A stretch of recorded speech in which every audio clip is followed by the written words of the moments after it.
자, 어머님들, 이건 뭡니까? 이거 요각이잖아요. 이 요각이 왜 나왔습니까? 어머님들, 이 사람이 누군가 하면은 영국의 사상가이자 철학자 토마스 모인데, 토마스 모가 만드는 사상서가 유토피아입니다. 유토피아는 유토피아, 그러니까 세상에 없는 공간, 그러니까 이상향. 사람들이 지금 살고 있는 것들은 굉장히 불만이 많으니까 완벽한 이상적인 세계를 추구하는 그것이 유토피아라는 건데, 우리가 유토피아 쓰지 않습니까? 이 유토피아는 황금이 가득한 나라가 아니고 황금을 가지고 요광을 만드는 나라다. 이 유토피아의 책에는 이런 말이 있습니다. 밤하늘에 반짝이는 별들이 저리도 무수히 많은데 인간은 반짝이지도 않는 황금을 쫓아서 인생을 헛되이 살아간다. 헛되고 헛되고 헛되도다. 그래서 이 유토피아의 교육과는 어릴 때부터 황금을 쫓지 말라고 황금을 가지고 가장 가치 없는 요강을 만드는 거예요. 그러니까 애들이 황금이 가치 없다는 것들을 알고 황금을 쫓지 않고 가치를 쫓는 그러한 교육을 시키는 교육관을 가지고 있는 나라가 유토피아다 이 말입니다.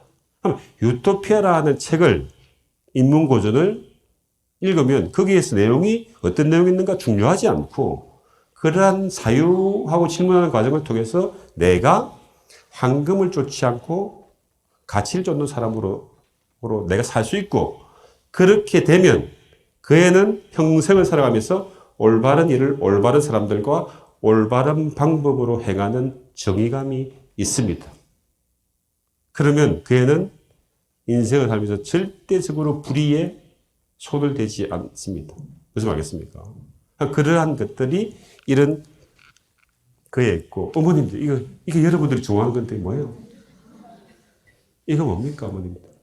제가 여기서 이제 질문하는, 이 두 개의 차이점을 아시는 분은 제가 에세이북 하나 있는데 드리도록 할게요. 제가 사인을 해서 드리도록 하는데, 이 두 개의 차이점을 아시는 분 손 들어보세요.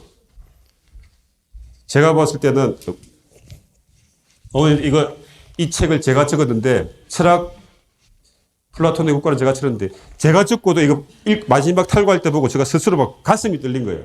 너무 잘 적은 거예요. 아, 이런 거를 내가 적었단 말이야. 왜 그런가 하면 어머님들. 글을 매일 읽는 사람은 한 달 전에 글이랑 지금 글이랑 틀려요.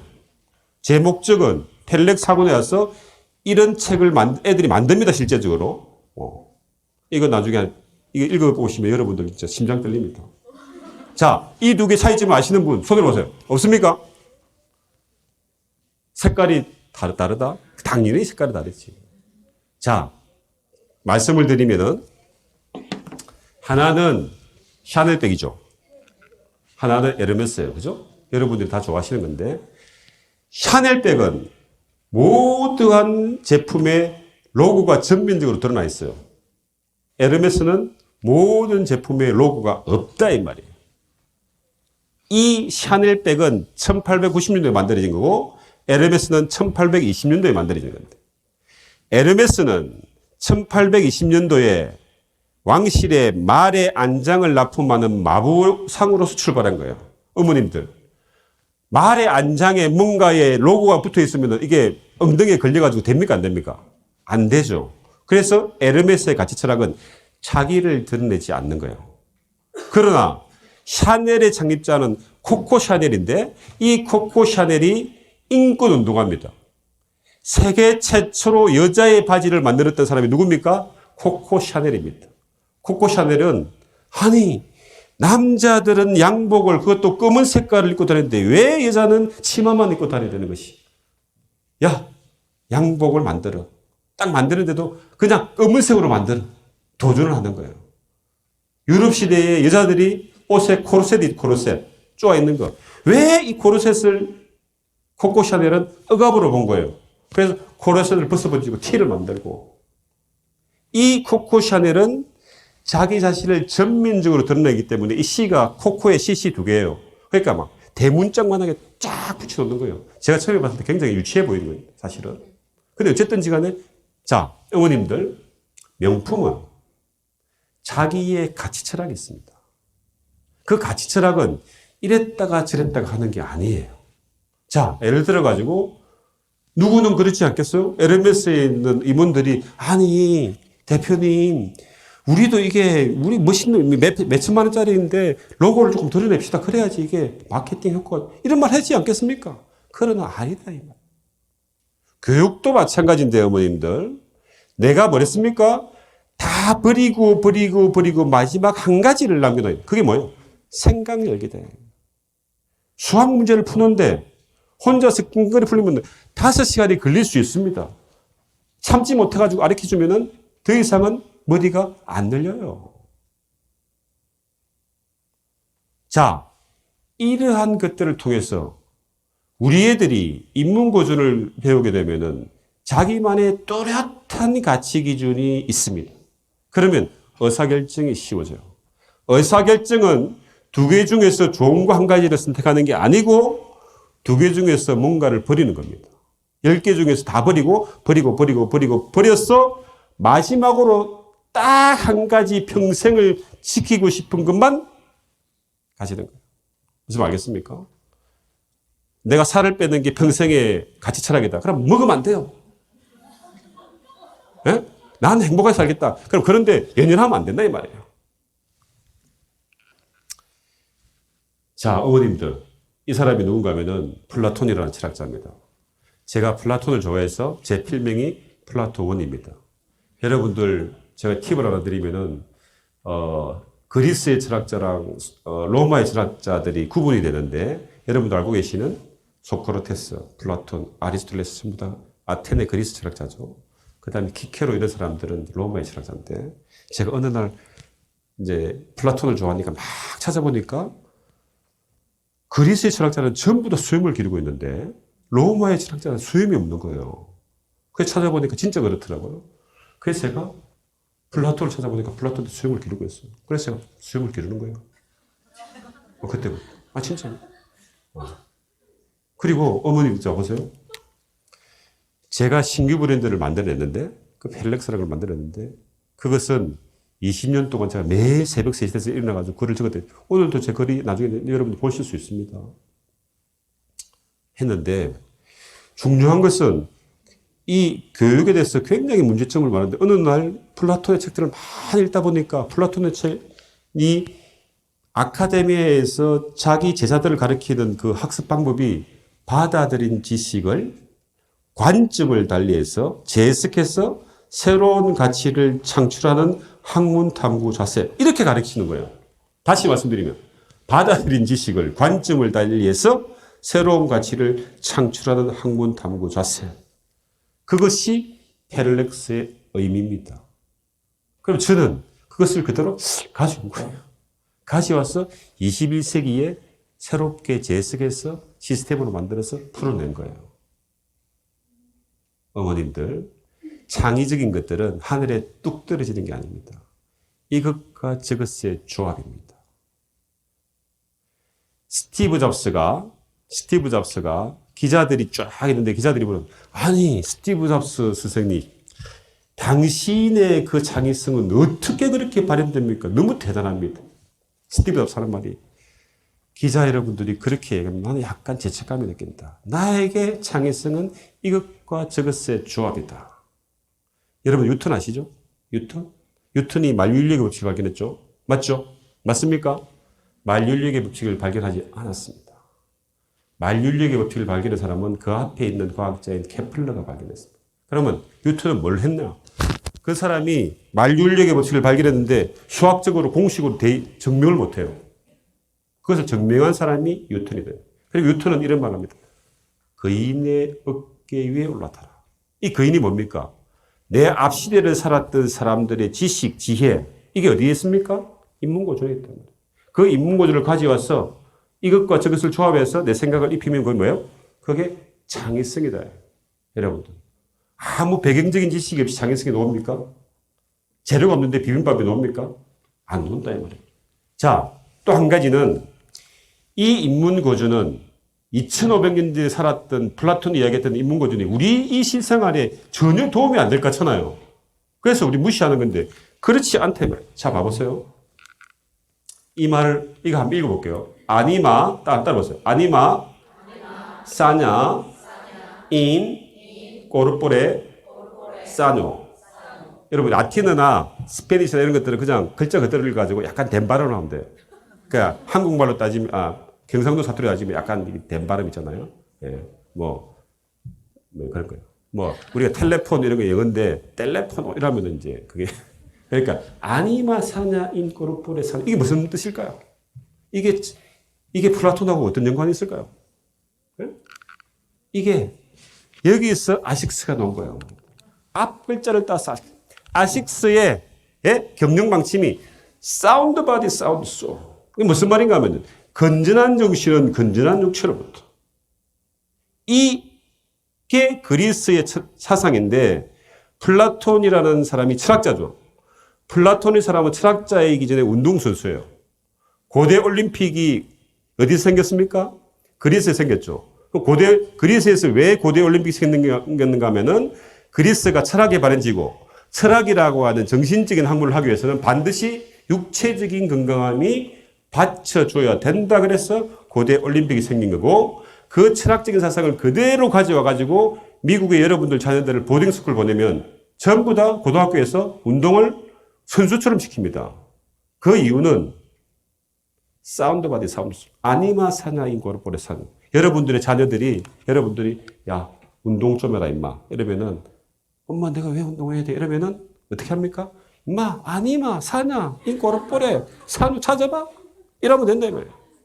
여러분들도 경험하시겠지만 고등학교 다닐 때 저도 체육 시간에 체육 안 나가고 앉아가지고 내 시공부 했던 사람이 전데 그러면은 그때 제가 이 아니마 사나이 꼬르보를 상관해서 바로 체육 뛰러 갈까요?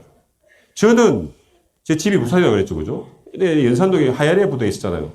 초등학교 다닐 때 보면은 미군들 있잖아요. 반바지 입고 막 이렇게 마라톤 아침에 막 매연 말씀했어요. 저 사람 이 미쳤나 왜 저러지? 이제 알았단 말이에요. 무슨 말 하겠습니까? 그리고 이 철학하는 사람은 산책, 소유하면서 그래서 이 플라톤의 국가로 당근에 우리가 가지고 있는 지혜보가 다 있고 여러분들 하중우가 얼마 전에 만들었던 신과 함께 있죠. 그것은 플라톤의 국가를 보면은 에르에스설이라고 하는 전설에서 나온 겁니다. 그 다음에 여러분들 반지의 제왕 있죠. 반지의 제왕은 플라톤의 국가를 보면은 기게스의 반지라는 신화 이야기가 있어요. 그런 데서 또 온 거예요. 여러분들이 타고 다니는 많은 차의 브랜드들이 다 어디서 왔습니까? 시엘로 이런 거, 시엘로는 하늘입니다. 다 이 라틴어 이런 데서 온 거예요. 자, 그래서 그 인문고전이 단순하게 고리타분한 학문이 아니고 우리 실생활에 직접적으로 연관이 되고 우리 뿌리라는 것들을 말씀을 드리고 그래서 이 페를렉스라고 하는 것들은 어머님들 이거 보세요. 이거 혹시 보신 분 있나요? 네. 이게 르네상스 시대의 천재화가인 라파엘로가 만들었던 아테네 학당인데 여기에 있는 54명이 철학자예요. 여러분들 여기에 있는 이 사람이 뭔가 문제를 풀고 있죠. 이 사람이 누군지 압니까? 여기서도 문제를 풀고 있는 이 사람은 피타고라스다 이 말이에요. 여러분들 피타고라스는 철학자입니까? 수학자입니까? 수학자이자 철학자예요. 플라톤은 철학자입니까? 수학자입니까? 철학자이자 수학자예요. 수학은 곧 철학이에요. 어머니일 때. 수학이 굉장히 재미있는 4,000년 전에 이집트에서 여행을 가는 어떤 사람이 피라미드가 확 높아 있어요. 저 피라미드의 높이를 계산하고 싶은 거예요. 인간이 호기심이 있으니까. 근데 올라갈 수가 없잖아요. 어떻게 계산해요? 수학적인 공식에 의해 가지고 내가 옆에 서 있습니다. 태양의 빛은 비춰요. 나는 내 머리에 키는 잴 수 있죠? 내 그림자는 잴 수 있습니까? 없습니까? 잴 수 있죠? 피라미드도 그림자가 생겼죠? 피라미드의 그림자를 발로 잽니다. 쟀죠? 모르는 건 뭐가 있습니까? 높이만 모르죠. 그래서 추론적인 사고에서 높이가 계산되는 거예요. 그래서 철학 과목 중에서 수학이 굉장히 메인 과목이고 천문학도 메인 과목. 그 당시에 천문학을 눈으로 볼 수 있습니까? 없습니까? 없죠? 추론적인 사고를 통해서 보는 거예요. 그래서 플라톤의 국가론의 핵심이 이 세상은 두 가지로 나눠져 있는데 한 가지는 눈으로 볼 수 있는 가시적인 능력과 지성으로만 볼 수 있는 가시적인 능력이 있다 그랬어요. 그러니까 눈으로 볼 수 있는 것, 감각으로 볼 수 있는 것들은 변화무쌍하죠. 내가 이 사람을 봤는데 이 사람이 사나워 보여요. 다 그래 보이는 거예요. 그러나 그 사나워 보이는 안에 또 다른 뭔가가 있겠죠. 그러니까 이 사람이 감각적으로 보이는 본질, 사물의 너머의 본질을 볼 수 있는 힘, 그것은 무엇이 작동해야 됩니까? 이성과 지성이 작동해야 됩니다. 그 이성과 지성은 어떻게 놓습니까? 지식을 단련하고 훈련하는데 그것을 단순하게 지식을 꽉꽉 집어가지고 뱉어내면은 앵무새처럼 뱉어내면은 그것들이 본질이 보입니까? 아니죠. 뭐예요? 사유하고 질문하는 거예요. 근데 대한민국의 교육이 질문을 하는 교육이 아니고 대답을 잘하는 교육을 만들었기 때문에 애들이 대한민국의 교육에서 공부를 잘한다는 것은 절대로 머리를 쓰면 안 돼요.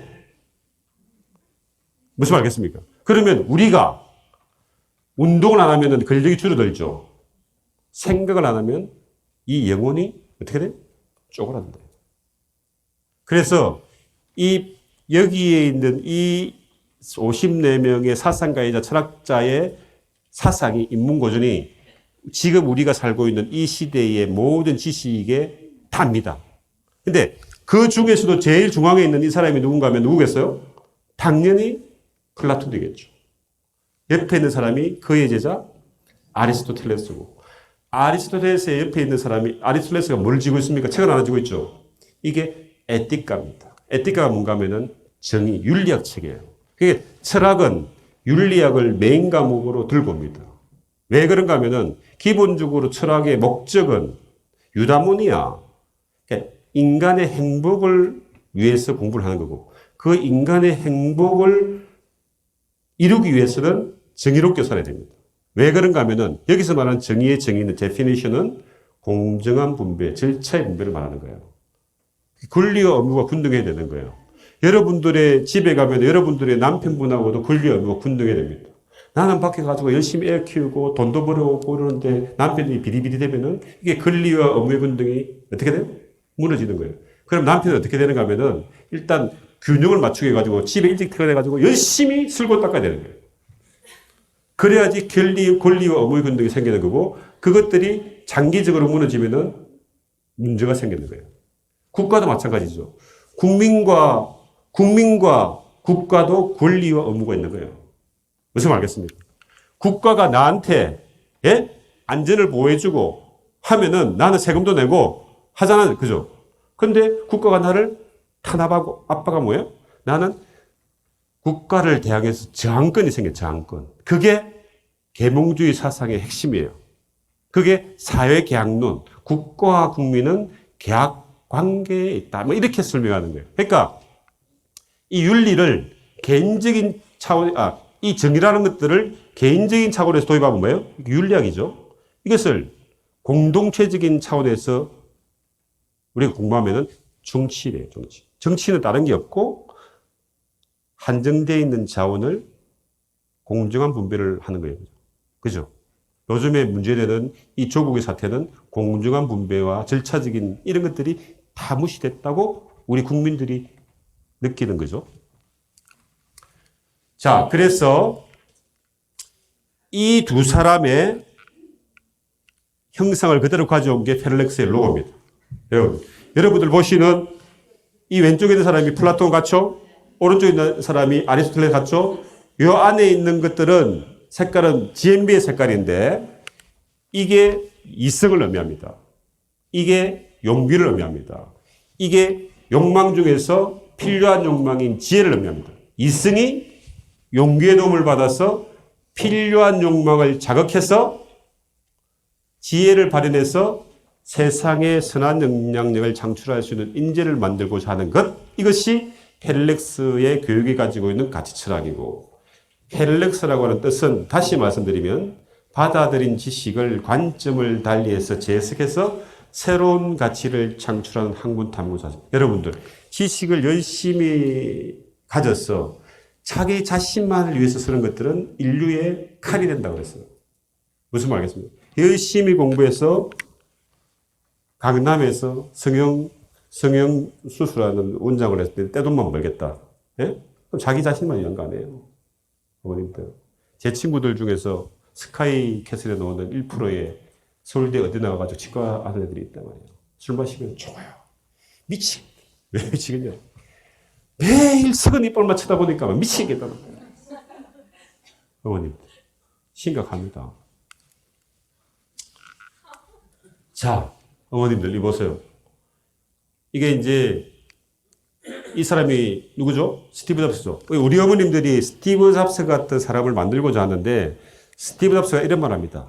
내가 소크라테스와 한 끼의 점심 식사를 할 수 있다면 내가 가지고 있는 애플 주식 전체를 내놓을 수 있다. 이게 무슨 말인가 하면은 소크라테스를 뭐로 표현합니까? 그 인문고주를 이야기하는 거예요. 그러니까 이 인문고주를 제대로 알면은 나는 내가 가지고 있는 애플 주식보다도 더 많은 일을 할 수 있겠다. 이런 이야기다, 이 말이에요.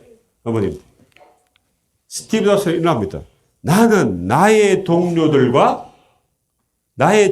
동기부여해서 세상에 새로운 가치를 창출하는 제품을 만드는 것이 나의 궁극적인 목적이지.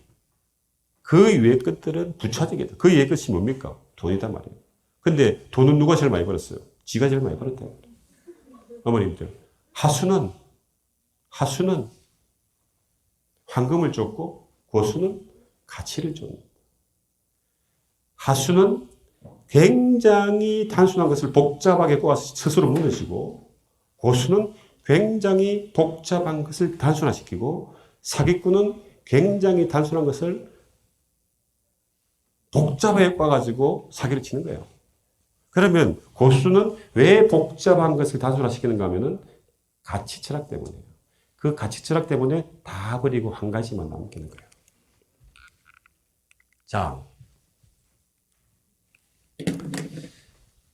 자, 이제 1부 마지막으로 마무리 정리를 하겠는데, 어머님들.